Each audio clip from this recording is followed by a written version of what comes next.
This is Billy the Bat Boy, and you're tuned in to the Queens Bros Podcast. Yo, Billy, thank you for coming on my show, bro. I really appreciate it. Yeah, no, I know. Absolutely. I saw a clip from your last episode I think it might have been on TikTok or Instagram, Maybe. but it was so funny, man. It's good stuff. Yeah, thank you, bro. Thank you. Those who don't know, what you should know, this is Billy Pickney, a.k.a. Billy the Bat Boy. How did you get your name? Like, Billy the Bat Boy, like, where did that come from? Yeah, so Billy the Bat Boy goes way back to when I was 11 years old. I became a bat boy for a minor league baseball team, the New Jersey Jackals. And I was a young kid, just loved the game of baseball and wanted to find a way to stay involved with it. And obviously, becoming a bat boy is such a unique opportunity. It's a unique experience. And we just that opportunity kind of fell into our lap where we were at the ballpark at the minor league team, and we just asked one of the coaches, hey, are you looking for bat boys for next year? Like, how can I get involved? And they just happened to need them. And the next season in 2013, I ended up becoming a bat boy. So that's where I got the name. And then what I would do is every time I reached out to a player or just to text them in the offseason and see how they're doing, I'd sign it Billy the Bat Boy, because chances are they might know another Billy. So instead of saying my last name, I just said the Bat Boy, because they're going to know who it is if it's Billy the Bat Boy. Every kid who grew up loving the game of baseball, I don't know if you know this. I mean, I'm sure you do, because you probably had the same exact thing and you became one. That's the dream job right there. Yo, every kid, like, oh, I want to be that guy. I want to be that guy. I want to be the bat boy, or I want to be the ball boy or the ball girl. That's like the ultimate dream job growing up. For sure. It's interesting because it's such a unique experience, because you're in the dugout with these guys. You're kind of like hidden in a way. You kind of blend in, but you hear everything. You observe everything. You're just around that environment, and you hear everything that they're saying. You get to have a deeper appreciation for the game and for the strategy and everything that's happening behind the scenes, because you really do witness a lot. And it's something that's a little bit different than what the casual fan or anyone in the ballpark is really experiencing. Can you tell me of a story, maybe like a little story time where like you maybe witnessed something by being a bat boy that maybe like the casual fan doesn't get to see? Yeah. I mean, I just think back to all the ejections I witnessed, and there have been so many. I get to hear, when you're a fan and you're in the stands and you see a guy running out there and arguing a call or something, you get the idea of, okay, I get maybe it's balls and strikes they were arguing, or maybe it was a bad play or something like that, bad call.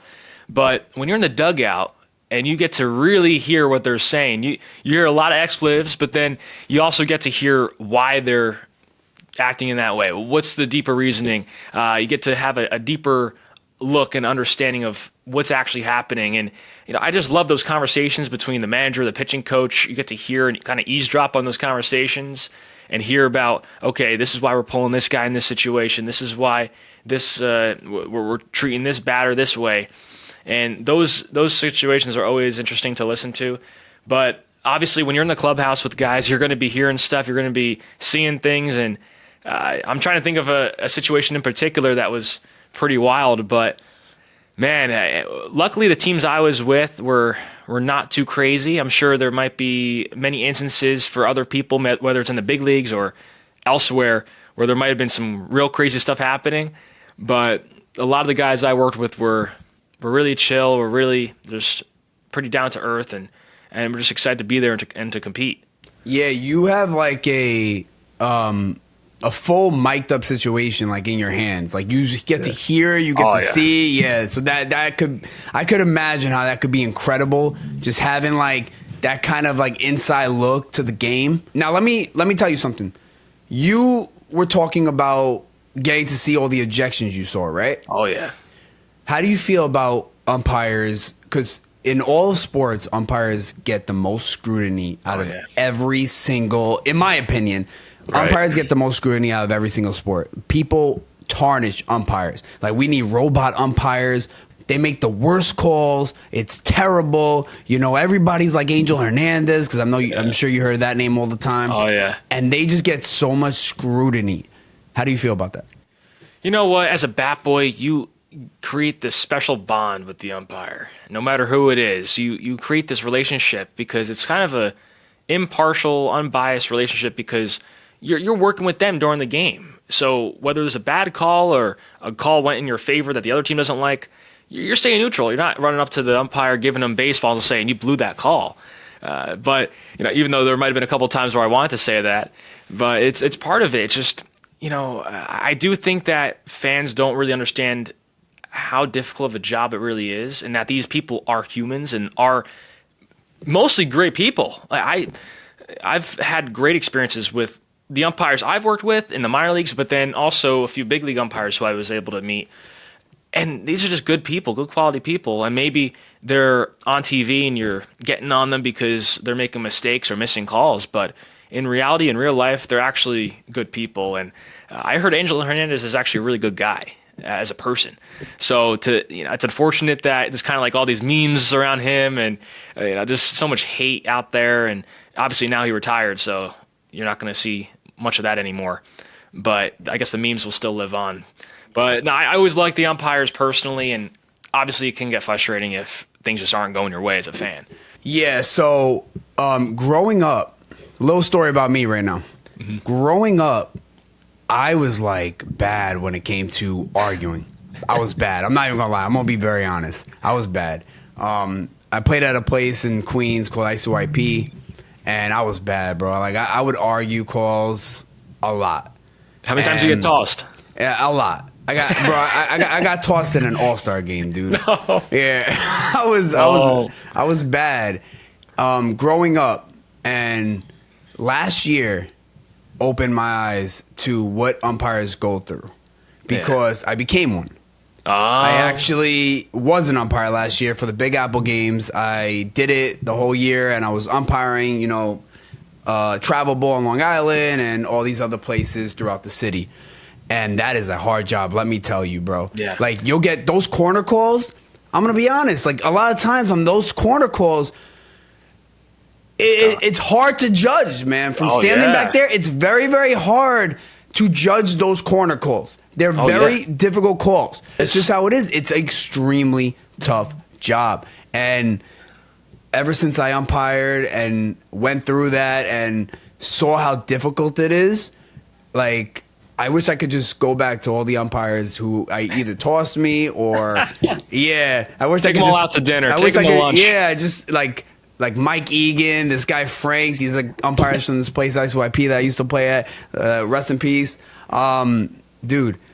I went hard at these guys, and not only that, even my travel ball days, and I used to argue a lot. And last year opened my eyes to what umpires go through and the kind of jobs that they have, and everybody is looking to argue every little call. That's one thing I really noticed, and I umpired Little League Baseball. Well, Little League I'm talking about up to like 18 years old, but still, it's Little League Baseball. Anything under college to me, under high school is Little League Baseball. And that's what I was umpiring. Imagine what the pros go through or minor leagues go through. I mean, you do know because you were there. Right. But that's a tough job, and I'm very pro umpire after what I did last year. I am now, like, when I watch Met games, and I'm a big Met fan, I'm not really arguing anything. Sometimes I'll be like, that's a questionable call. But I'm not, like, screaming at the TV at the umpires because I used to do that.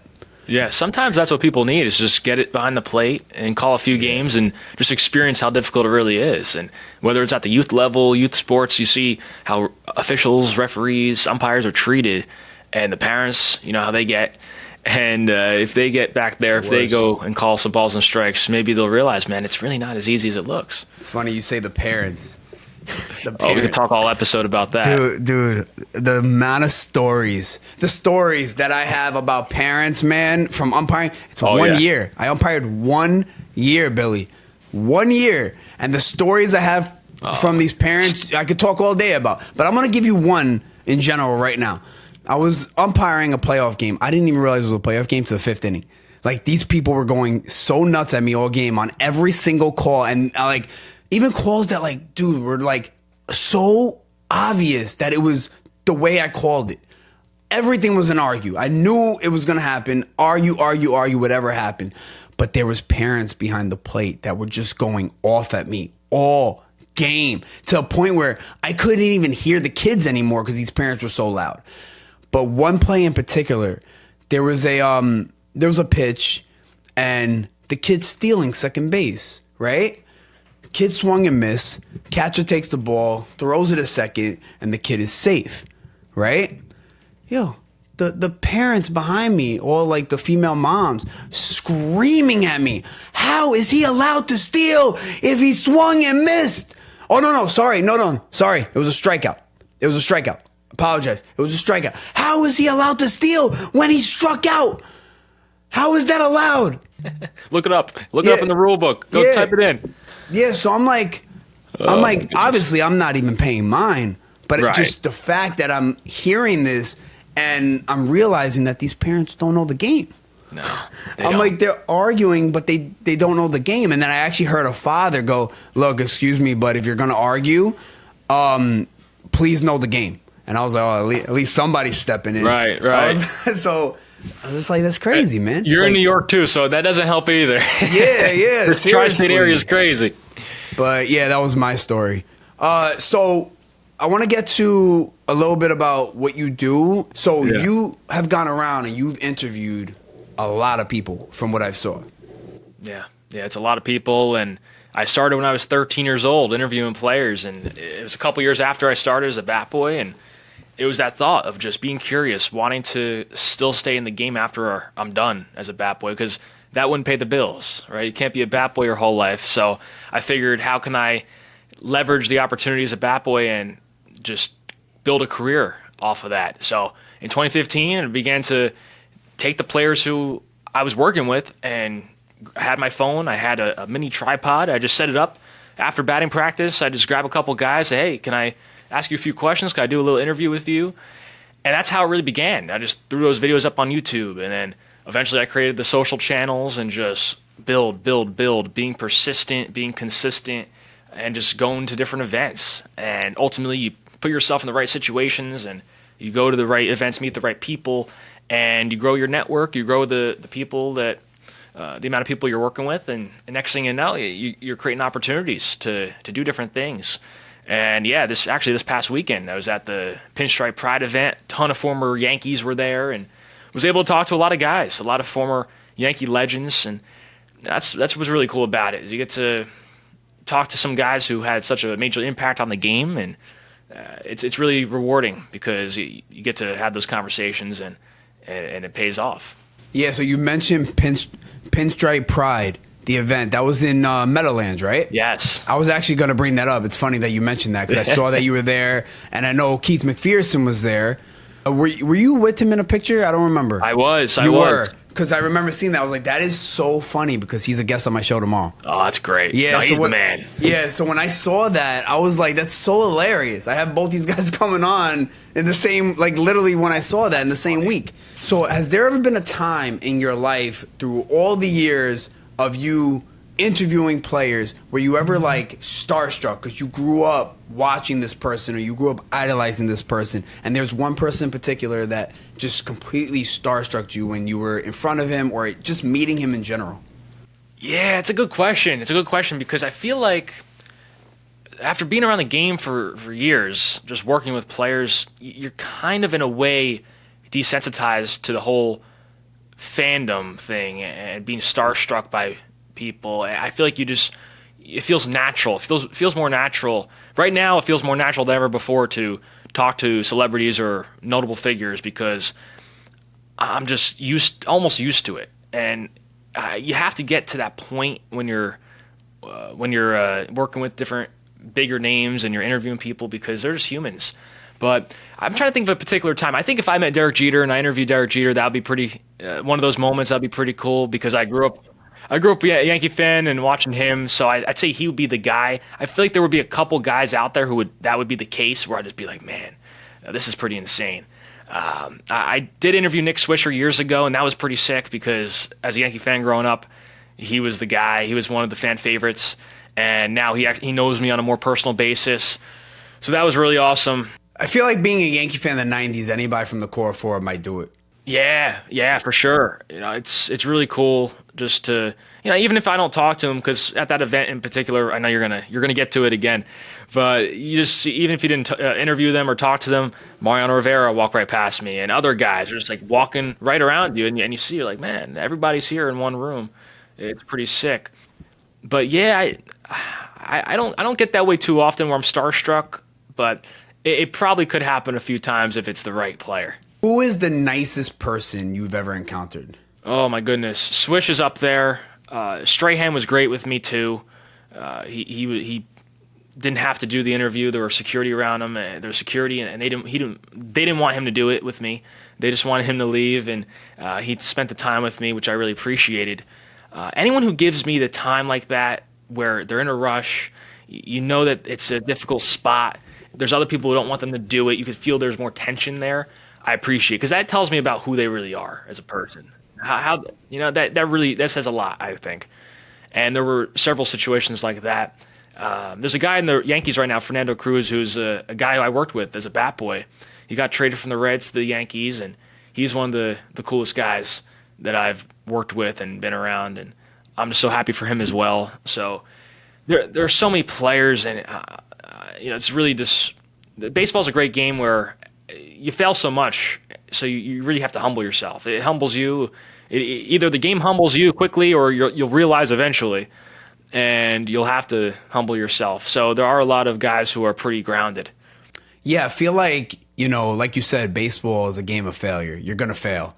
And I feel like that's why, in my opinion, baseball is not America's most popular game like it used to be, which I'm very, very upset about. I'm a teacher. That's my job. That's my full-time job. I'm a teacher. I teach physical education, and the kids in the schools are all about basketball, soccer, volleyball. Baseball is like such an afterthought to a lot of these kids, and I feel like a lot of it has to do with there's a lot of failure in baseball. Kids don't like failure these days, and there's so much failure. They can't stand that they're there and they're struggling to hit this ball. And just as much as I know, hitting a baseball is the hardest thing in the world.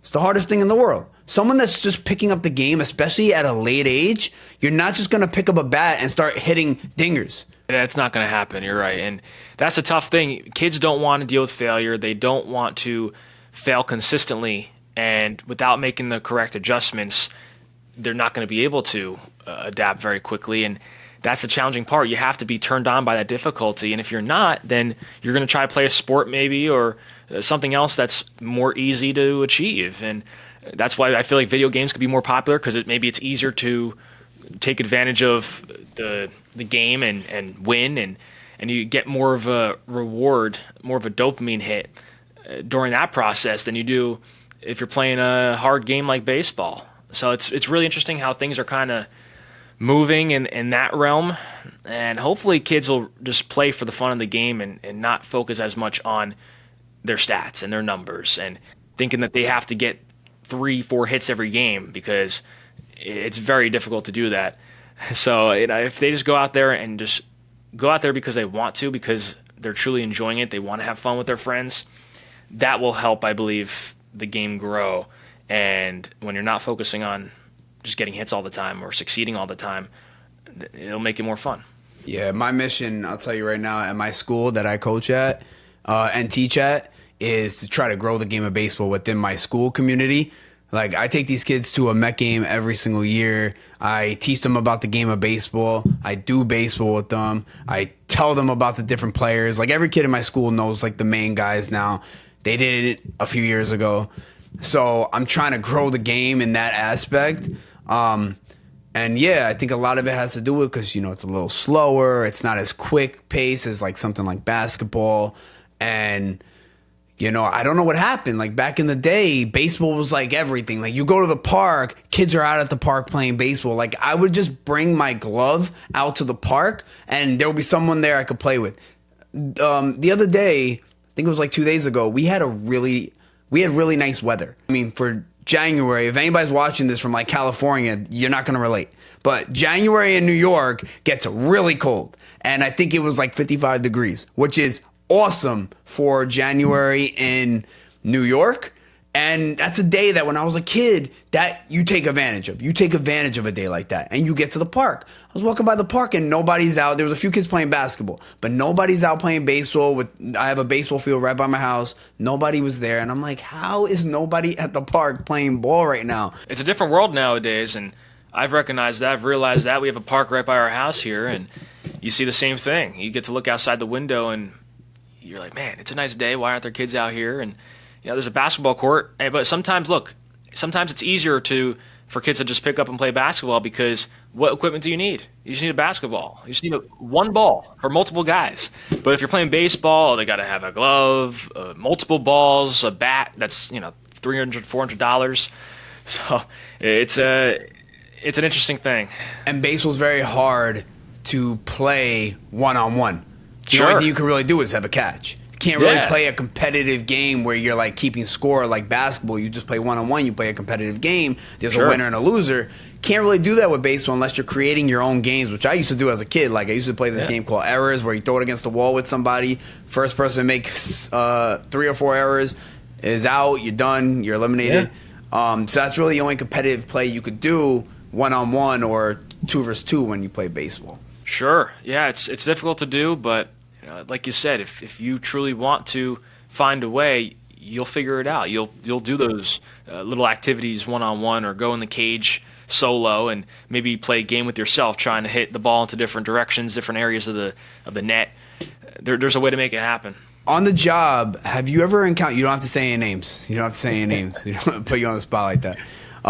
But have you ever encountered, especially like I was saying, when you were younger and, you got like, these adults, they have this young kid recording them, somebody that was like kind of rude to you?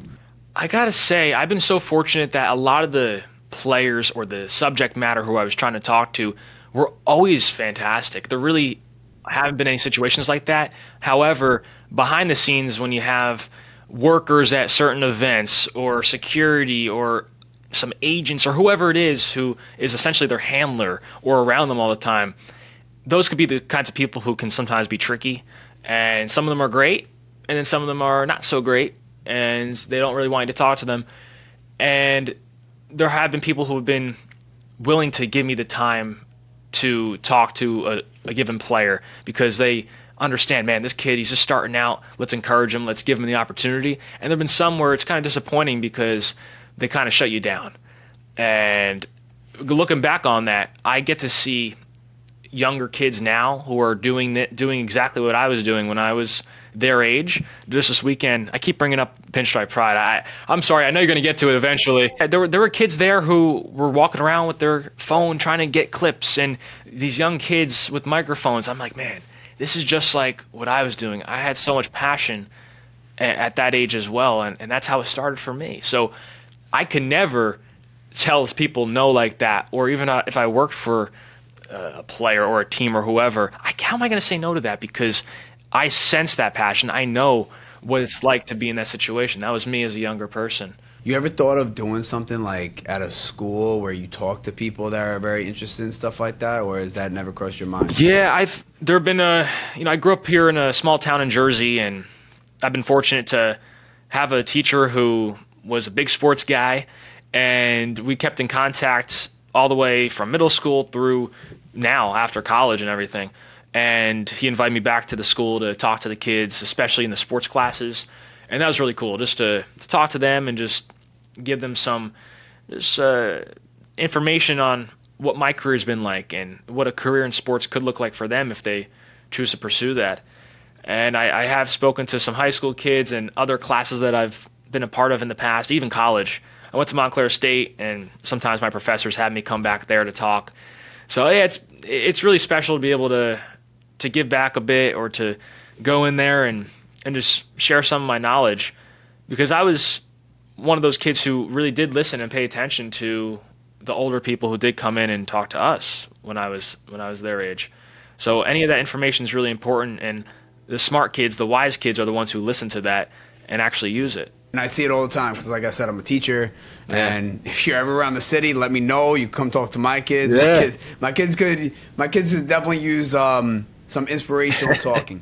Yeah, For sure. Like I said, like the way you speak, bro, you're very inspirational, and I think that you could do good for, the community of like the younger generation wanting to get into stuff like this, wanting to get into baseball or whatever sport it is, and just sports journalism and all that stuff. For sure, and I appreciate that. And to the kids too, I tell them all the time, you're going to be told no a whole lot. There are going to be a lot of times where you're told no, you can't get this, you can't get that, you can't talk to this person, you can't get this access. I have a folder of no's that I've gotten. I screenshot them, I put them in a folder because I just think it's fun to do. Look, I'm not trying to prove people wrong. I'm not in that kind of headspace. I don't care, but I just think it's fun to collect all the times that I was denied and said I could and said I wasn't able to do it, because I just feel like that's something I could show other people one day and show kids, hey, this is what it takes. These are a dozen or more screenshots of the times where I was rejected for something, and this might happen to you too in whatever career you're in, whether it's not passing a test, whether it's not getting into that school or getting a job you wanted. That stuff happens, and you just got to keep going. That's what really matters, is the fact that you keep going. Yeah, no, there's going to be people in life that tell you no, and if you have a dream, you should chase it. And I believe it was Pete Alonso. Pete Alonso in his yearbook wrote, and I think this was a high school yearbook, which if Pete Alonso was a senior in high school, I'm guessing that this guy raked in his high school baseball team. I'm like, he's pretty close to college, right, and not too far from the major leagues. Probably. I'm guessing he was raking. And in his yearbook, he wrote that he wants to be. Oh, not in his yearbook. Sorry, it was a project. So he might actually. Sorry, I revert my words now. He might have not been a senior. He might have been another grade, maybe, possibly. But he wrote that I want to be a professional baseball player playing for the major leagues. And the teacher just wrote an X saying not realistic. Yeah, and you hear a lot of those stories. I've heard several of those stories. Be realistic. You have to create these realistic goals, and they call them SMART goals and all this stuff. Yeah, smart. Yeah, smart. Whatever it means. They call those too. Yeah. Well, I mean, look. Because look, I think my goal was to be a Major League Baseball player, of course, like every other kid. But guess what? The fact that I tried to pursue that, or pursued becoming closer to the game, allowed me to then realize, okay, maybe I won't be a player, but that's okay. My dream's not completely crushed because I'm in the game still. I'm working in the game. I'm around the guys every day. So if a teacher just said, no, you can't do it, and maybe that kid can't because maybe his talent level isn't there, that doesn't mean he has to create a career in a completely different industry. Maybe that kid can still work in sports or still work for his favorite baseball team. Who knows? And maybe he will have a better and more successful career over the long run than he would have if he tried to play professional sports. Who knows? But just to have the interest in sports and to go after it will then help you with the life lessons that you'll need for the rest of your life, and just instill a work ethic in you that'll be transferable to any industry. And this goes out to everybody that tells a kid no or that you can't make it. This is what I say, because I have a lot of kids that tell me, oh, I'm going to go to the NBA, I'm going to go to the MLB. I never tell them you're not going to make the MLB. I never tell them you're not going to make the NBA. I tell them have a plan B. That's what I tell them. Because yes, it is a very, very, very difficult thing to do. To be a professional athlete, you know how many professional athletes that there are that make the MLB, that make the NBA, that make the NFL? Very, very little. The percentage is mind-blowing of how many people actually make it to the pros. So yes, it is a very tough job, but I wouldn't use the word unrealistic, because there are people that do it. There are people that make it with hard work, with dedication, with desire. There are kids that grow up in the same spots as a lot of our kids today who actually make it. So I wouldn't use the words unrealistic. I would just tell them, have a plan B, have a backup plan. Because yes, if it doesn't work out, you have a backup plan. It's exactly what I did. It's exactly what you did. Yeah, of course, my dream was to make the majors. All I wanted to do was play for the New York Mets, or, as I got older, all I wanted to do was make the pros.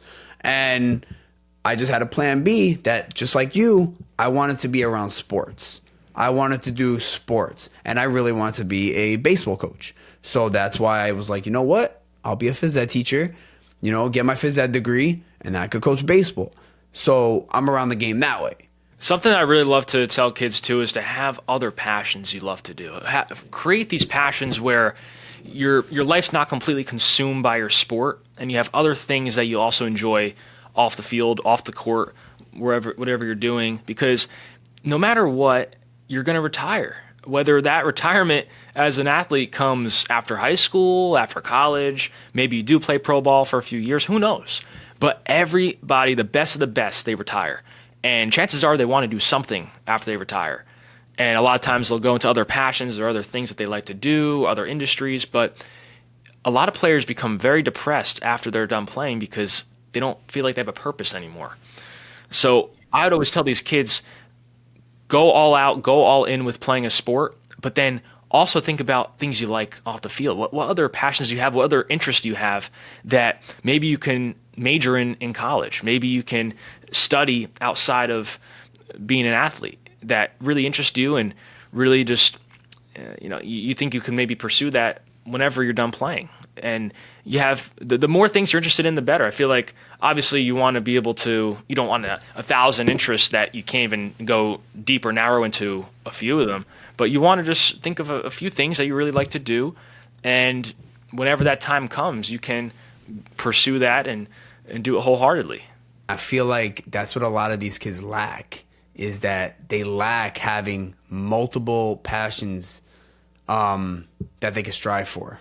Yeah, I've seen it too. I have friends who are the same way, and they really didn't find it. Even still, it's tough sometimes. I'm like, man, I could, if I didn't work in sports media, I'd probably work in sports business, or I'd find maybe psychology or the sports psychologist or some other ways, not just in baseball, but in sports or in different fields. And then you have some people who just don't put that effort in to be curious enough to figure out what else, what do I like, what intrigues me, what interests me, even if it's not sports related.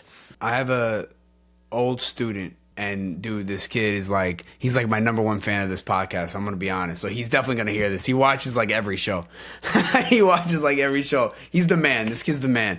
His name is Hussein, and he, growing up, had a lot of passion for WWE.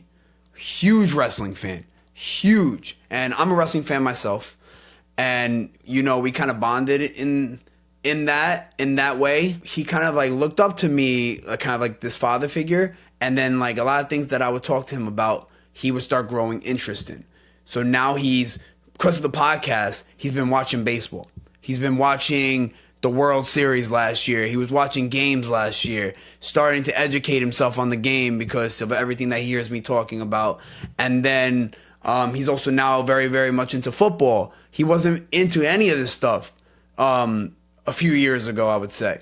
And now he's kind of broadening his horizons because he's very, his passion is WWE and MMA. And it's great when you have teachers like yourself who are willing to talk to them and maybe just discuss more of that with them, because to have that relatability and just that ability to discuss things and encourage somebody like that, it means a lot to the kid. And I remember vividly having several teachers like that who you were able to communicate with and just talk about your dreams and goals with, who maybe even if they didn't teach a course that was directly related to your interest, you could at least have an actual discussion with somebody aside from your family who actually understood, man, what it really takes to go and succeed. Yeah, and he's actually probably the number one example of what I was talking about when I was saying I would never tell a kid to not strive for their dreams, but to have a plan B. Because he was trying to be a WWE wrestler. And I would always say the same thing. I'll be like, strive for it. Do your thing. If that's what you want to do your thing. Just have a plan B, which he did. And now he's doing exactly what, obviously a little later than when you started, but now he's trying to kind of go into the lines of what you're doing with WWE, MMA, and those type of things. And then obviously now he's broadening his horizon with other sports. So leading it into that. And that's his goal now of what he's trying to pursue. That's fantastic. It really is. And for you to be there to encourage them is awesome. And that's really what it is. You find other ways in media or content, and this kind of industry is really wild, as I mentioned before, because anything could pop off at any time. and you could all of a sudden be a young kid and something blows up, and then you're in a really nice position. And it's just it really is an industry that's very, it could be volatile in the ways where, it's kind of, there's not a lot of stability sometimes. It's a little bit difficult to create some opportunities, but once you get in there, once you really understand how things work and you really understand things a little bit better, it is rewarding and it is special to be a part of. Definitely. That's the biggest thing for me as a teacher is the rewarding aspect of these kids and growing up, and you see them mature. That's definitely the most rewarding part for me. Oh, yeah. For all the people you interviewed or met throughout your life, throughout your career so far to this point, has anybody given you advice where it just stuck in your head? Like advice that you just use going forward? Yeah. Michael Kay, I interviewed him when I think I was 13. I don't even know. I was young. It was right when I started. I think I had to be 13 then. And I actually just saw him last weekend again. Every 5 minutes I bring up that event. It's pretty funny. But he told me you got to work harder than you think is hard enough.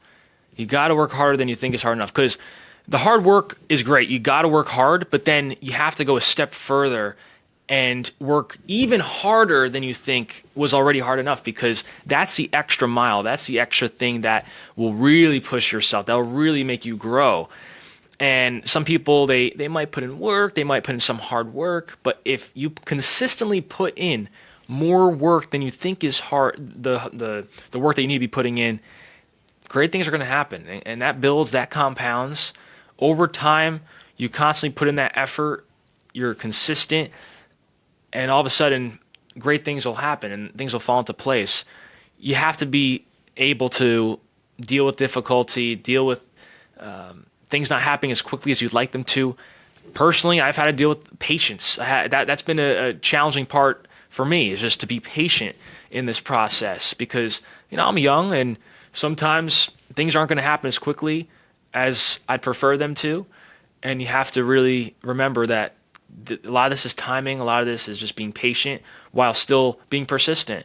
Being patient doesn't mean just sitting around just waiting for a miracle to happen, but you got to go after something and then allow it to just materialize, and things will happen when they need to. So, those are a couple things that I've really experienced, and there's so many things that I can discuss about just lessons and things I've learned, but Michael Kay telling me you got to work harder than you think is hard enough always stuck with me. There's always going to be somebody working just as hard, maybe even a little harder, and you always got to be a step above the game.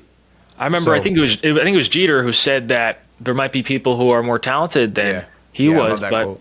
No one will work harder, and that's how you have to look at it. Yeah, that's an amazing quote by Derek Jeter. That's actually one of my favorite quotes of all time. Don't tell my Yankee fans. Don't tell my Yankee fan friends that, because I'm not gonna lie. I know, as a Yankee fan, as a Jeter fan, I'm gonna be honest with you. I always talk. I wouldn't say I talk smack about Derek Jeter. This is gonna be hard to tell you right now, because I like you a lot. Like, it's hard to do, man. What wrong did he do? Yeah. He didn't do anything wrong. One of the most clutches. He actually destroyed my team, to be honest. It might be a reason why I kind of have a little bit. But no, it's not. I just think that the praise Derek Jeter gets is a little overblown. Yeah. That's how I feel. He's a little overrated. The reason I say it, and I'll tell you why. Francisco Lindor, in all honesty, is a better shortstop than Derek Jeter. He really is. You look at the offensive numbers, defense, Derek Jeter was a horrible defensive shortstop. He was not good. He actually has the worst defensive run saved in the history of baseball. Francisco Lindor is a Gold Glove. When Francisco Lindor's career is over, Francisco Lindor will be here, and Derek Jeter, and I know this for a fact, will be here. Why is that? Well, I'll tell you what, with Jeter, a lot of it had to do with how clutch he was. Yes, I agree. The World Series championships and the character. And all that combined with longevity, that's really what it was. So I think defensively or any mishaps in the field or anything offensively, I feel like all that's overlooked because of the fact that their mission was accomplished with multiple World Series championships and just being the face of the franchise who was able to conduct himself in a really positive way. And that's to me, as a Yankee fan, as somebody who's just observed the Yankees organization in the game, I think that's why he gets all that credit. If I was a Yankee fan, I would be kissing that dude's feet 100%. Guy got me 5 rings. I would be kissing his every loving feet. Right. You know, if you get me 5 rings, bro, I'm just waiting for one. Whoever gives me my first ring, dude, whoever gets me my first ring, I'm going to be kissing that dude's feet. I don't care who it is. It could be Jose. Well, I am kissing Jose Iglesias' feet. That guy bought me so much last year, forget about it. Maybe Juan Soto, we'll see. Dude, yeah, somebody. Whoever gives me my first ring, dude, that guy's going to be my favorite ball player ever. And right now, David Wright has that category by far, but that could be broken if somebody gets me a ring, dude. I'm dying here. I need a ring in my life. Like, I can't take it. Oh man, it's been too long. It's been too long. I could hardly remember the Yankees World Series ring too. It's been too long. I wish I could say that. I wish I could say it's been too long. For me, it's been never. Like, I was not alive in '86. It's been never. Yeah. Like, I need that. But I totally understand why Yankee fans love Derek Jeter. I just, like I said, I think with the MLB, I think the godlike player that a lot of people put him out to be, I'm not taking anything away from Jeter. He is an incredible player. And like you said, his character, incredible. And he was actually one of the guys that I think of when I think of ball in my childhood. But my point is that there are definitely better shortstops than Jeter. Do you think if Derek Jeter got drafted by, let's say, the Kansas City Royals, would he be who he is today? Probably not. Probably not. I think he would have been a good player. I think he would have been. No, he would have been great. He would have been great, high caliber player. Reminds me of, in a way, kind of like how Bobby Witt Jr. is a great player, MVP type caliber player. But he's in Kansas City. It's not like he's on the big stage in New York or LA. It's New York. See, that's the point I'm trying to get across. I hear you. That's why, like, when I tell Yankee fans, like, I'll tell my friends, I'll be like, yeah, to me, Jeter is overrated because of so-and-so. And then they'll flip at me, dude. My Yankee fan friends, because, again, I can understand why. Dude gave you 5 rings. I will be the same way. I'll tell you right now. If I was a Yankee fan, I'll be the same way if someone was telling me that. I already know.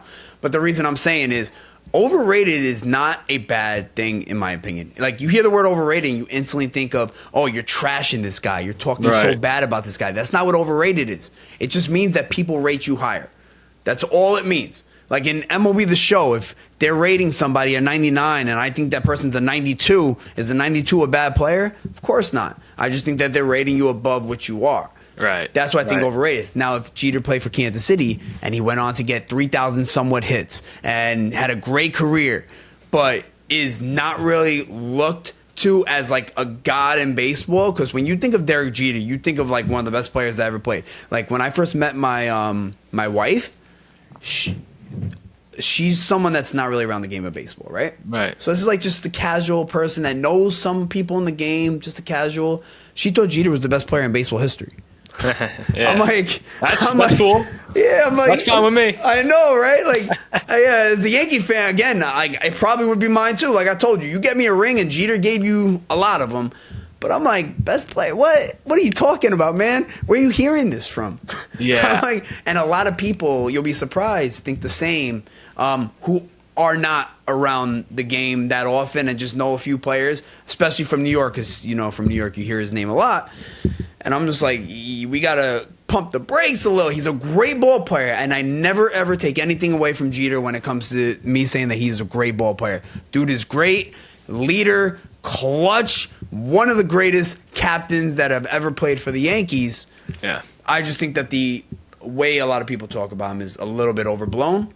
But that's just my opinion. But like I said, if I was a Yankee fan, I would be talking a different just the fact that he gave me 5 rings. So that's it. So I understand your argument. I understand it completely.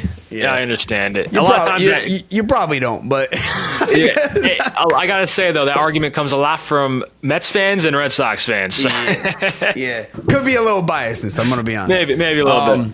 Let's talk about Pride. What was it? Pinstripe Pride? That's what they call it? Yeah. All right, let's talk about that. So like I was telling you, I had that in the podcast. I know you brought it up a lot today, so I definitely am intrigued to know what this was about, Yeah. So lead me through it. Like, what exactly was this event?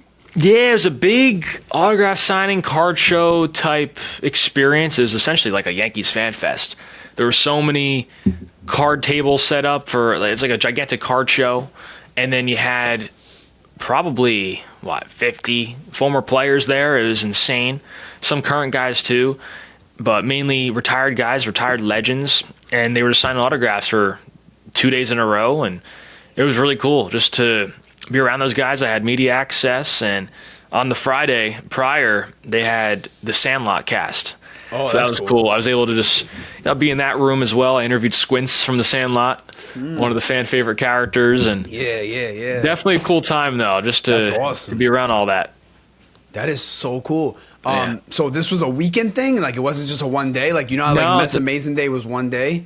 Right. It was a 3-day event. Wow. The first night was just a Sandlot, and then the Saturday and Sunday were pretty much an all-day thing, and just in and out players come, in and out, and they're signing autographs, they're meeting with fans for an hour or two, and then once they're done, I was able to go up to some of them and ask them a few questions. So it was a rush. It was chaotic. You think about New York media, the New York market, and it could be wild sometimes. So a lot of people want to talk to these guys, but they were great. A lot of them were great, and they wanted to chat. So it was great to just talk to them for a few minutes. So who was there? Like, if you don't mind so me many players. asking. Yeah, Mariano Rivera, CC Sabathia, new Hall of Famer. Oh yeah, Hall of Famer. Yeah, that's cool. For sure. We got who else? Hideki Matsui, Lou Piniella, David Cohn, Michael Kay. Oh my goodness, how many? There were so many guys. Reggie Jackson was there. A lot of Yankee legends, a lot of World Series champions. I had a lot of rings in that room, a lot of rings. Strawberry, Gooden, a couple of your Mets there. Yeah, Strawberry. They were in the house. And then you had Manny Ramirez. I was about to bring that up because I saw a picture with Manny at Prince George Pride. What in the world is Manny Ramirez doing there? The only Red Sox. They were like, oh, is he a Yankee fan? Like, what's going on? Did he wish to be a Yankee? But he was actually really cool. I didn't talk to him, but when he was leaving, he was all excited. It was pretty funny to see him there. Yes, I saw a picture. I was actually going to bring that up, and I'm like, Manny.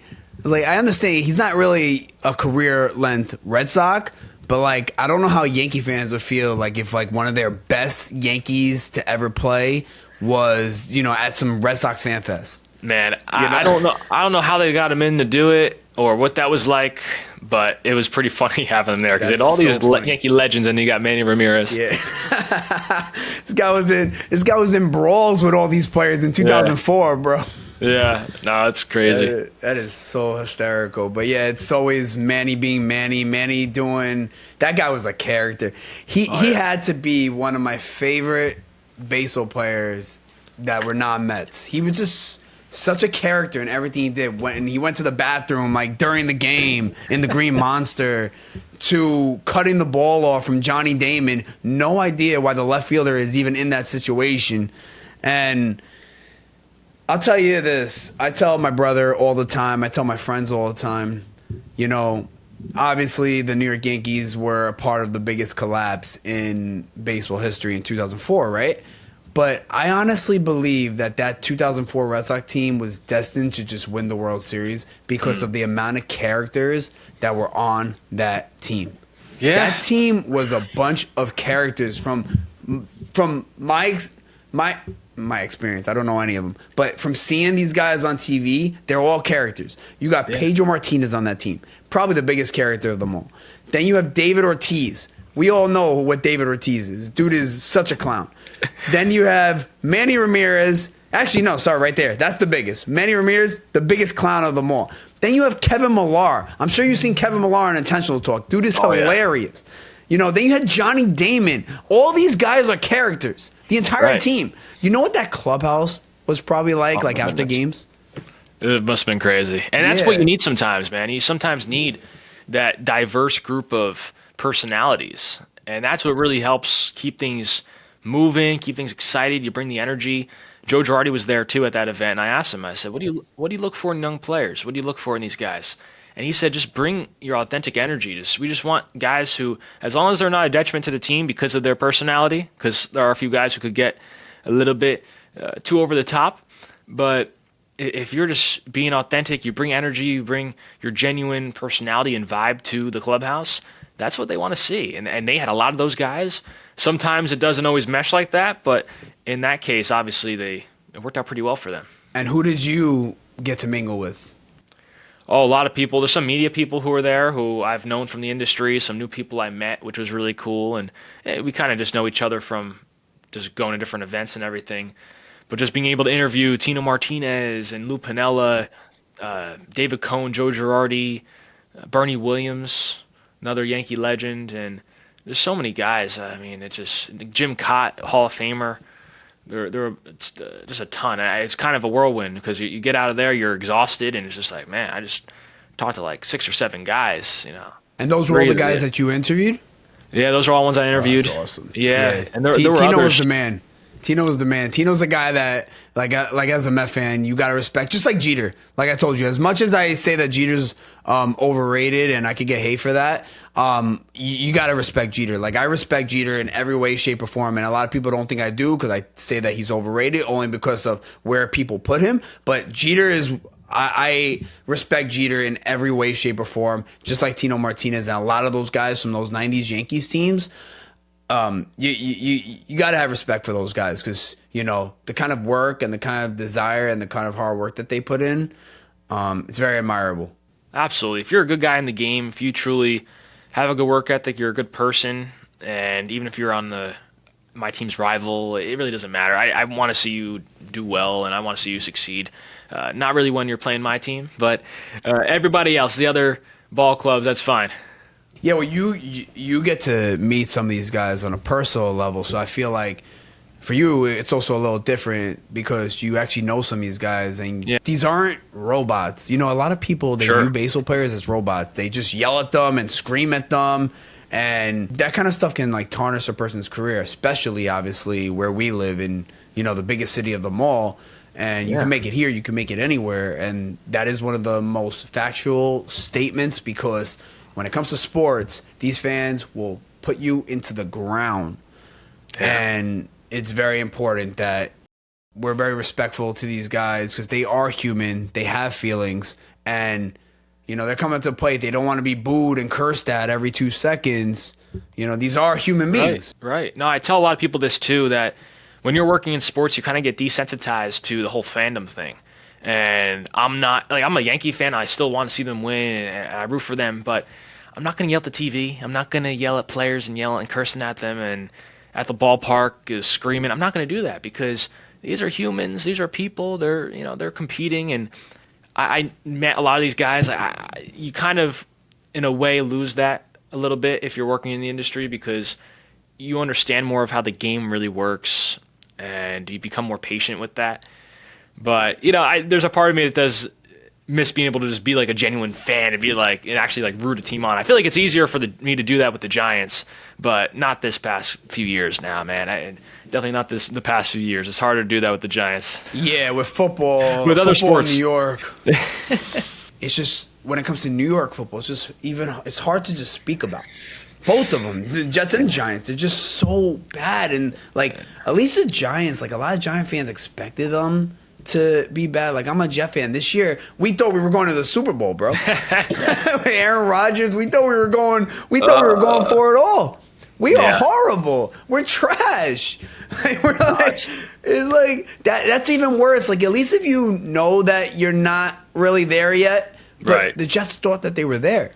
Now the Giants part, this must be miserable. That you have to watch the Super Bowl on Sunday, seeing Saquon Barkley doing what he's doing. Well, that must be. Yeah, go Chiefs. Yeah. Go Chiefs. And I like Mahomes. The guy, it made sense for him to go and do what he did, to sign in Philly. It is what it is. It's business, and the Giants had their opportunity to keep him, but it makes sense, and obviously it worked out for him. Whether he wins the Super Bowl or not, he had a great year. Oh, forget about it. That's why it's hard to get on Saquon because it was the Giants. You saw I'm sure you saw the phone call when they were talking to him, and they were like, yeah, you could go explore the market. The hard part is that he chose the Eagles. That's the hard part. But other than that, You guys gave him the option. You said go test free agent. That's what he did. That's what happens. You have that risk. You run that risk of him actually walking and not coming back with an offer for the Giants to match. So it is what it is. It's part of the game. It's part of the business, and you kind of. That's another thing with working in sports. You kind of don't have that emotional attachment as much to certain players. You recognize it's a business. It's all a business, bro. Like, yes, a lot of this is for the fans, but when it comes down to it, this entire thing is a business. Let's look at Pete Alonso. Pete Alonso has kept saying, I love New York City. I love Met fans. I want to be here. Yet we are almost in spring training, and Pete Alonso still hasn't signed the contract. He's trying to get the highest dollar, even though he didn't have that great of a year. And now, unfortunately, in this business and in the business of sports, to get paid, your contract year is everything. It's such an important, that is just realistic. It's everything to teams. When you are playing your contract year, it's everything. Like, let's look at Juan Soto, for example. Juan Soto had an incredible year. Going to the Yankees was one of the smartest things for Juan Soto, even though he didn't have a choice. He got traded. But it was one of the best things, let me put, for Juan Soto to go to the Yankees because he has the short porch in right field, and it's the Yankees. He's with Aaron Judge. He had that environment. He had such a great season in his contract year, and he got paid what he got paid because there was a massive bidding war between him and the Mets. If you look back to a few years ago, Juan Soto didn't have the greatest year. Now, for the normal player, it was a great year. But I believe it was 2022 with the Padres. He didn't have that great of a year, not even close to a Juan Soto year. If he had that year last year, you were looking at a big chunk in that salary that he has. A lot of it has to do with luck, and unfortunately, some guys even get hurt during that year, and that's really tough. When you're a free agent, you get injured, and that's brutal. But I would probably want to have a below average year than get hurt, because then you got to prove to a team you're healthy too. That's a mess to deal with. But yeah, those walk years and those free agent years are crucial. And yeah, Pete Alonso, he should have taken the deal. He should sign a deal right now. And I think Scott Boras obviously is his agent, and he's probably cracking him up to be more of a productive hitter than he really is. He's definitely been part of the face of the franchise for a while now, and somebody who just fans love. So I would like to see him back there. Even as a Yankee fan, I don't care. I like having those recognizable faces with certain teams, and he belongs to Citi Field, and we'll see if it'll finally happen here soon. Yeah, it's unfortunate. I love Pete. I want him back, but if this is what's coming down to, whatever happens, man. And I just gotta live with it if he doesn't return. But you know how it is with these homegrown guys. Like as a fan, you relate to these homegrown guys, and you love these homegrown guys. Like those are your guys. It's kind of like it feels like those are your babies, bro. Like that's how it feels. Like it's been yours forever. So that's why I have this emotional attachment with Pete. I feel like he's a little bit on a decline. I really do. And that's why I understand the Mets' point of not giving him what he's trying to get, but I want him back. Yeah. And that's just that. We'll see. All right. So in 2023, you published a book. Am I correct? That's right. Passion Prevails, right? That's what it's called? Yep. So tell me a little bit about it. Yeah. So after all these years of interviewing players, obviously you're gonna build up a whole lot of answers from these guys, and I just happen to ask a lot of players questions pertaining to advice for young athletes. And I figured, man, I love these topics. I want to work with youth athletes. And right now, currently what I'm doing with Perfect Game is a lot with youth players. So a couple years ago when I did think about this whole concept, I was like, man, what can I do to take all those interviews, take all those messages of wisdom and put them together? How can I do that? And I figured, why not a book? Why not put those interviews and all those responses into one big publication that anyone can open up to any page and get some interesting message of advice? So that's what I did. And I had a professor in college who encouraged me to do it as well. And, so a couple people like that in your ear who are encouraging you to do something, and you think maybe, yeah, it does make sense. and I just went for it. And it was a process because obviously you got to go back and transcribe things and type things up and format things correctly and everything. And it was well worth it because I was able to publish a book over 300 pages of primarily advice from these interviews, and it's kind of like my capstone project. It was a big project, and it took quite a few months to complete, and it was really special just to be able to do that and be able to help players and younger kids out there who are dealing with challenging situations. They want to be inspired. Where could I get that? Like, where could I buy it from? It's on Amazon, only on Amazon, called Passion Prevails, Beautiful. and I now published a children's book as well. So I have a children's book designed to help out young athletes. This is the children's one right here we have. Beautiful. And it's Excellent. It's great for young athletes. I'm gonna buy that for my niece and my nephew. Perfect. I'm not even kidding. I'm not even joking. I'm gonna buy that. I appreciate it. I'm gonna buy that, and I'm gonna buy the other one. That's great. Right when we get off, dude. That's incredible. That's Thank great. you. I've actually, it's funny. I've actually always wanted to do that. I just never. I had thoughts like a few years ago. I'm not even joking, of writing a book. I just never put it together to actually do it. Yeah. But to hear from you, maybe I'll try to get those thoughts back in my head again. All you gotta do is go for it. You just gotta make it happen. I'm somebody who likes to plan a lot and write a lot of things down and take notes and everything, but it comes down to execution, and that's what it really is sometimes, just going and executing, even if you don't know if you have it 100% figured out. Because if I didn't start when I did, I'd probably be still thinking about it.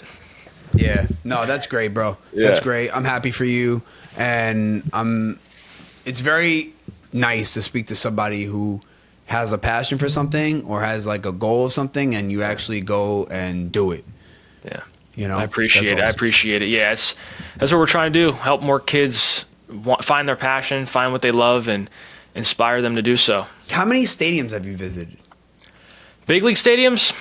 Or big leagues, minor leagues, whatever. I'd say, let's see, big league stadiums. I've been to a few big league stadiums that didn't have big league games at the time. So I was just in Texas a couple months ago at the Rangers Stadium, and obviously it was the off season, but it was for a different type of event. But it was cool because I had more run of the place than I probably would if I was going as a fan or working or getting access for the team or whatever, because it was an event where I was on the field and capturing content. So that was a really nice ballpark to check out over in Arlington. I was supposed to go last year when the Mets played the Rangers. Oh, really? Yeah, so one of my goals is to go to all 30 stadiums, but see the Mets play in each one. I'm at I'm at like 13. You'll get there. Actually, no, sorry. I'm at 14 now. Rangers was supposed to be one I went to last year with my wife. My wife just got her nursing job. She couldn't take the time off.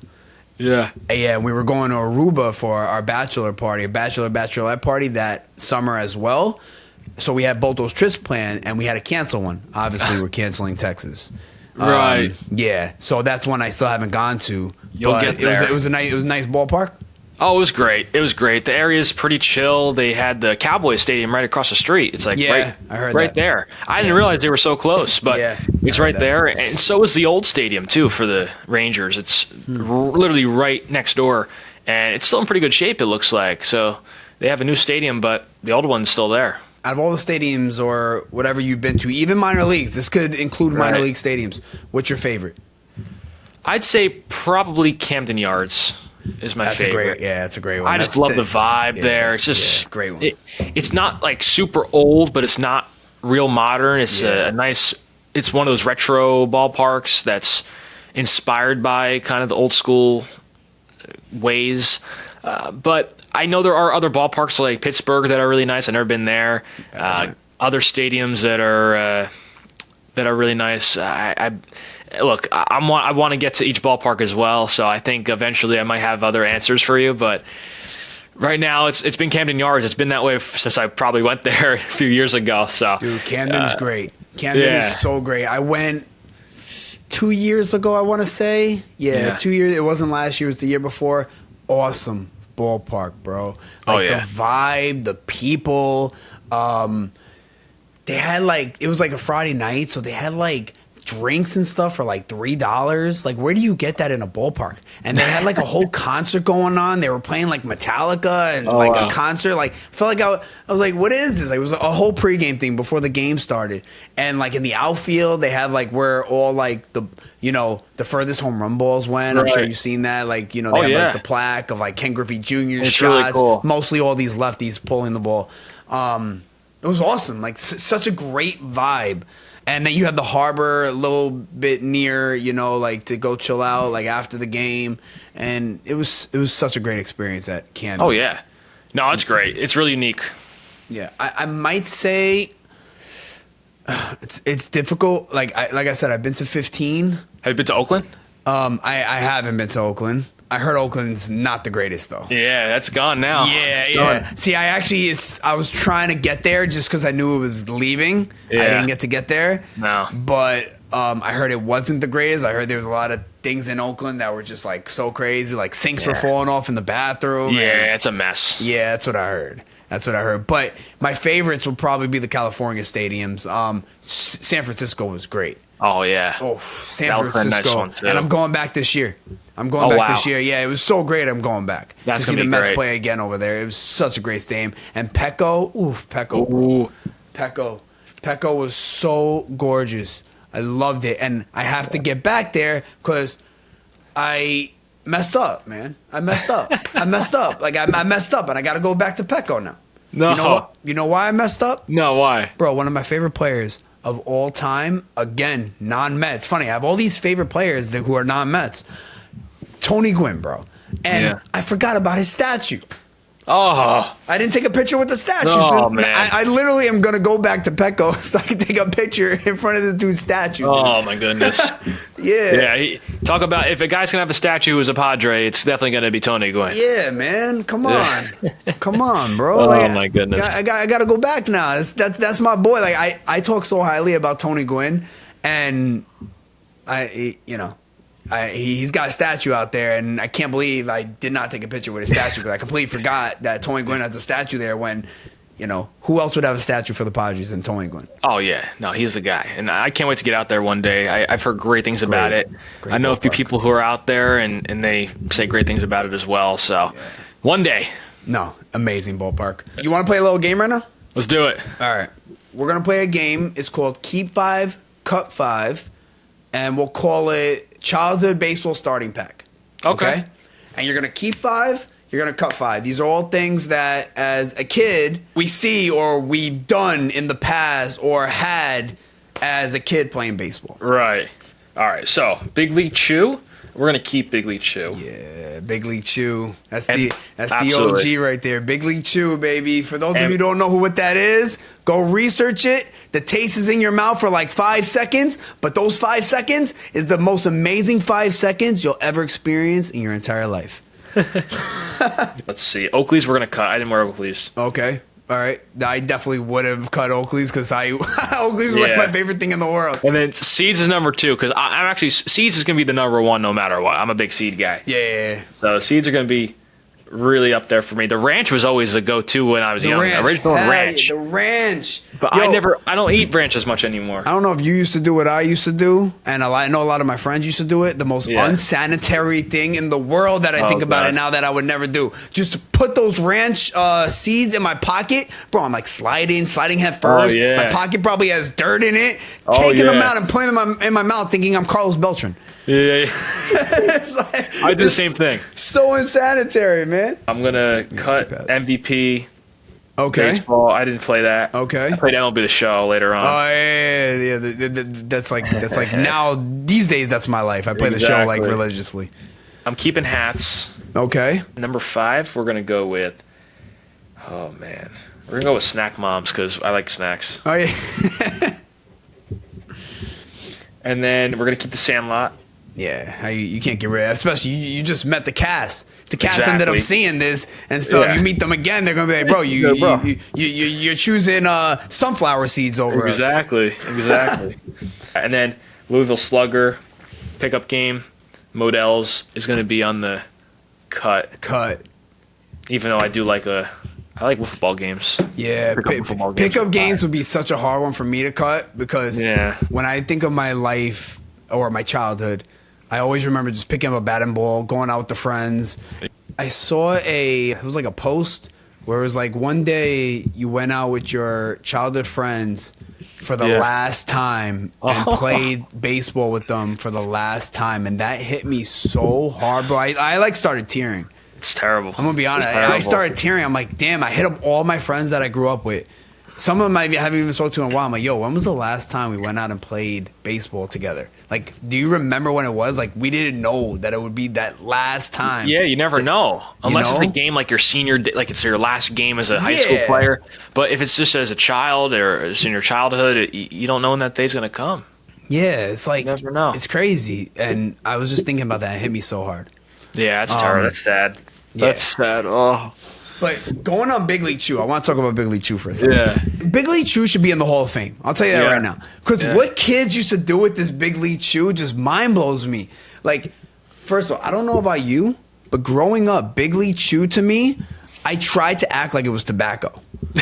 I'm out here as a like 7-year-old kid. You know, you see these major leaguers, they take out chewing tobacco and they put it in their mouth, you know, from the past.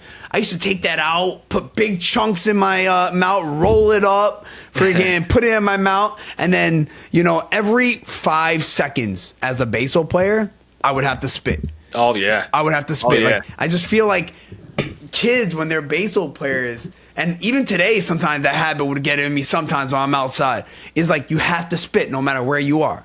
Oh, right? for sure. I'm Like, a big spitter. Yeah, me too. And I would just spit and spit. And it's funny because the spitting comes from people playing baseball chewing tobacco. They're Right. spitting out the chewing tobacco, and that's where the spitting comes out from. And we grow up with this habit, not realizing that, you know, the habit that we're creating is coming from chewing tobacco. Yeah, And I feel crazy. like every time I ate Big League Chew, it was like, oh yeah, bro, I'm gonna have my tobacco right now. I'm gonna put it in my mouth. I'm gonna, you know, like they did in the Sandlot when they went on the roller coaster. And every 2 seconds, bro, I spit more on a baseball field than you could ever imagine. Like they didn't need to put on the sprinklers after the game. I spit on, Bro. Dude. I think I spit in the house a couple times when I was younger because I thought Me I was on the too. field. Me too. It was so bad. It was so bad. It was crazy. Like, why are we like that? I don't know. I think it's just it's a baseball thing, man. It's I just know. it's in you and you're used to it, and it's one of those things where you see other people doing it and then you do it. Like It's you so see people funny. spitting, you see it happening, and then it's one of those social things where it all of a sudden makes you go and do it too, and you Yeah. spit, and then they spit, and everybody spits, and then you're spitting seeds or whatever, and it's just Oh yeah, forget Hard about the to- dugout. hard The to- dugout with the seeds. How many seeds were on the dugout when you played a baseball? ton. And thankfully they weren't turf fields because you can't do it on turf. Yeah, I would say like I feel bad for the people having to clean this up. Like it's all Yeah. over the place. Oh yeah, it's everywhere. Yeah, It's everywhere. That's so funny. When I remember when I used to eat Big League Chew or Chew. Let me say Big League Chew. I would think that I'm like Cato from Rookie of the Year, dude. Like I'm like spitting out loogies towards the pitcher, bro. Yeah. Thinking that I'm, you know, like, you know, put it in my mouth. Freaking, it was just so crazy. Like where the whole spitting aspect as a kid, you're always spitting, not realizing that it's actually because of chewing tobacco. I just find it so funny. But yeah. No, now you talk about it, really, it makes a whole lot of sense. Yeah. It makes a whole lot of sense. It's hilarious, man. I want to talk a little bit about the baseball season and where you think each team is heading. So, like, obviously, put the Dodgers aside. We all know what the Dodgers is. We all know what they have. We don't have to play a season this year. They already got the World Series for this year. Yeah, we all know what they are. And just a little tip. Just a little tip. I've realized over the past 24 hours that Dodger fans are a little bit soft. You can't really say anything bad about their team online or you will be bombarded. Bombarded. Are you speaking from experience? Go to my TikTok and see the video that I just posted out saying that it's crazy with all these Japanese. All I did was say it's crazy that all these Japanese players are going to one team. Oh yeah. And I mean, dude, I have like over 100 comments of just like, how could you be saying that? This and that. Look what the Yankees did in the 90s. Like, right. I'm like, all I did was say the Japanese ball player, like they're all going there. Like there's one coming next year too. And I already have in my head he's going to Dodgers. Like I have him out of my mind that he's coming to the Mets. You know? Well, that's the thing too, because it's so close to LA. It's Japan's closer to that West Coast. So yes, that's a fact. I feel like they automatically have a little bit of an advantage. Yeah. They already had an advantage. I think just all of them now being there, like just a bunch of them are there now, especially that Ohtani was the first. There's no reason to go anywhere else. Like you're gonna feel so at home being with the Dodgers. Yeah. And again, like I was saying it, you can't blame the Dodgers for any of this. Like these people want to go, you're gonna take them. You know. Right. I just feel like it's just getting to a point where it's gonna be too much. You know, there's just too many people coming over to go into the same team. Nobody has a chance to get any of these international free agents. And, you know, yes, they say that they have other suitors, but in reality, do they really have other suitors? Like this whole Sasaki thing, he was talking about that the Blue Jays were suiting. Yeah, right. This guy's going to go to Toronto? Like, come on, bro. Like I said in one of my other podcasts, I honestly believe that the Toronto Blue Jays have become the ultimate troll team. And what I mean by that is everyone must troll the Toronto Blue Jays before they go somewhere else. Yeah. Like, doesn't it feel like that? It does. It does. With Ohtani, with every big free agent, it seems like. Every free agent, it just seems like they go to the Toronto to troll them, and then they go somewhere else. It's like they go to Toronto, yeah, you got a shot. It's kind of funny. Yeah, they don't come back. Like Sasaki, he eliminated the Yankees and the Mets, and then Toronto's a finalist. Toronto is not a finalist, bro. No, there's no way. But it's crazy. But what would be your put the Dodgers away because we all know that like if we had to pick a team, that's the team. If healthy, that's the team we're all picking. But besides the Dodgers, who would you pick other than the Dodgers to win the World Series? Yeah, the New York Yankees. But you want to know something funny? Again, like I'm a Met fan, through and through. Love the Mets. I think the Yankees have a very good shot. Yeah. I really do, and I'm not kidding when I say that. And a big reason why I say that is because, I think the AL is so weak, man. Yeah, last year it was weak. Dude. Going into the postseason, kind of just breezing through it. Yeah, Kansas City Cleveland put up a better fight, I think, but. Yeah, not Kansas City. Cleveland put up a better fight, I think, but it's still the mistakes that they made in the postseason. The Yankees just were exposed. Yeah, they were exposed, and it was amplified in the postseason. They made those mistakes all year long, but you make those mistakes in the postseason, the whole world sees it. And I feel like the Yankees tightening up a lot of their loose ends, a lot of the holes they had were filled. I think actually Soto leaving allowed the Yankees to kind of fill other holes that they had with defense, with speed and different utility pieces. And you grab a guy like Bellinger who tightens up the outfield, move Judge back to right field. You have better defense in the outfield now. I feel like maybe they're a piece away. Maybe I don't know if they'll get a third baseman. I don't know if they'll trade Stroman or what they're going to do. But I do feel like they're overall a bit more balanced. Well, their pitching definitely got better. Their pitching's really good. I think the Yankees pitching can match up with anybody in the league, even the Dodgers. Getting Hill back to me was very, very important. I'm not gonna lie, like the Mets were in on it a little bit. I'm like, oh, please get Hill. I would love to have that kind of lefty on my team, but then he ended up going back to the Yankees, which I thought he was. And getting Devin Williams, dude's great, bro. Great. I do think that the Yankees reverted in a very, very positive direction after losing Soto.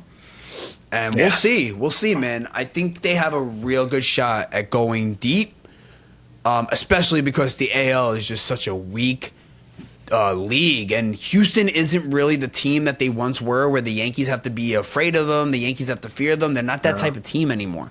So you don't really have to fear them like you used to. And I know a lot of Yankee fans, I don't know about yourself, still fear them just because you're facing a team wearing that logo because they've tarnished you guys for so long. Yeah. Recently. Yeah, I feel like it's over for them. Dusty Baker left. They have a new manager. Some players are one by one leaving. Bregman might be the next to leave, and that whole core is kind of broken up now. So I'm not as concerned about them. I feel like there are some other teams that might put up more of a fight, like the Orioles can be certainly a team that that's one can certainly do well. A young group of guys, and you think of the other ones like Cleveland and Kansas City, who ended up facing the Yankees in the postseason last year. You never know. Look out for the Tigers, man. Yeah. The Tigers are up and coming. Like, that run that they went on from all the way from August to the end of the year and into the playoffs, if they could put on that kind of run starting from the beginning of the season, they're going to be a dangerous team. Yeah. You know? Oh, yeah. I mean, look, baseball is so unpredictable. You don't know what's going to happen. You're going to have a team that you think is out of it, and then all of a sudden they're going to come back and be a sleeper team, and all of a sudden be in the postseason. You're like, how did that happen? Mm-hmm. And they're going to find a way, even if it's a low payroll team, even if it's a higher payroll team. You never know. It's so unpredictable. Definitely. All right, Billy, look, man, I appreciate you for coming on the show. Talking with you was absolutely incredible. All your insight, all your mind, bro. You could tell that the thoughts that you've had throughout your career led you to where you are today. You had a goal, you were driven, and you had this mindset that you wanted to pursue a goal, and it came a reality, and now you're doing all these things that you're living out the dream, I would say. Right. No, I appreciate it. Yeah, man. Thank you. Yeah. Thank you. Thanks for having me. Dude, anytime you want to come back on, maybe during the season we'll talk, and, it was a pleasure, bro. Absolutely. Thank you very much.